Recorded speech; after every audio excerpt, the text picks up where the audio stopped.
So good morning. Today I'm going to be presenting on a case study that we did that highlights a novel technique for transjugular intrahepatic portosystemic shunt, also known as TIPS. We extracted it in a hypercoagulable patient. This procedure is primarily useful for treating portal hypertension and end-stage liver disease. And normally TIPS is generally safe, minimal risk, but occasionally it can lead to complications such as coagulation as in our patient. And this necessitates either the reposition or the removal of the TIPS stent, which is what we ended up having to do. So for us, we treated a 36-year-old male patient who had a history of an unspecified coagulopathy, and then he had a previous successful TIPS placement. He initially had a positive response to the TIPS procedure, but subsequently presented with recurrent portal vein thrombosis involving primarily the graft site. The patient underwent thrombectomy for the TIPS, but it re-occluded shortly afterwards. We ended up determining that the stent was extending into a suboptimal position, and it was also partially protruding into the inferior vena cava. So it was determined that it was going to need a revision or possible removal. We did a CT scan. It's shown in figure 1, and it revealed the thrombus at the hepatic site of the TIPS stent. And then we also confirmed this through CT angiography. So because the thrombus was the cause of the repeated PVT, we decided to go ahead and remove the stent. So our removal is pretty novel.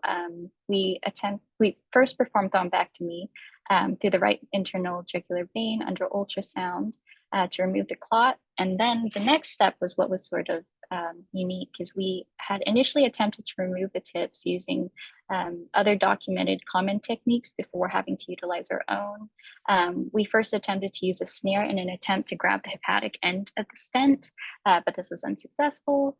We then tried using endobronchial forceps to grab the hepatic end of the TIPS, but this partially dislodged it, but we had to stop due to fear of damaging surrounding anatomy. And then finally, we ended up inserting a balloon catheter into the TIPS. We used a loop snare around the inflated balloon. You can sort of see this in figure 2.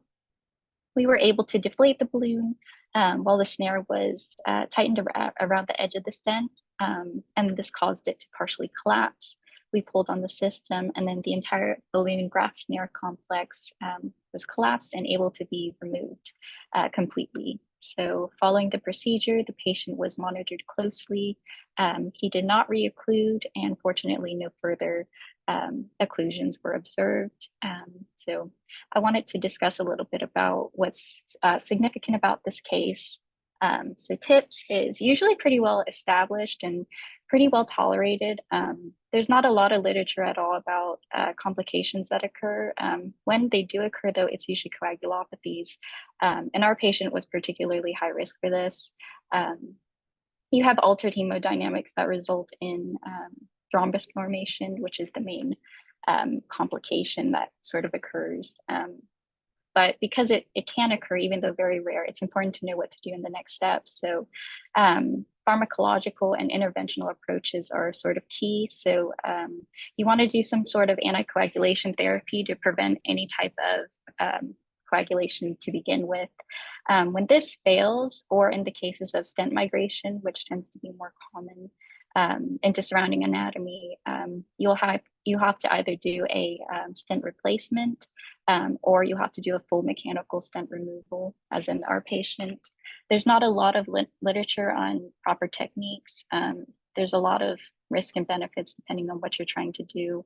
Repositioning tends to be more advantageous than removing, just because it's less invasive, but it just wasn't an option for our patient. So our approach, because we used a balloon catheter and a loop snare, was a pretty new avenue for what we were able to do, and it was also pretty effective. You should consider it only in cases where you absolutely have to, when other traditional methods don't really work. But as always, understanding the full spectrum of available techniques is useful for the interventionalist that is working on the case, just in case things do go wrong as in our patient. So kind of to conclude, when you are doing some sort of stent placement, it's important to know your patient-specific risk factors. So knowing underlying coagulopathies, so you know if they're at risk for stent re-occlusion, and then knowing how to treat that, knowing how to manage the patient, knowing the several different techniques that are available to do so, and then also understanding and making sure your patient understands the risk and benefits to each of these different techniques. Ultimately, our case proved pretty successful, but it's important to be proactive when you're monitoring how your patient's doing, and also pre-screening your patients so you know what they're at risk for.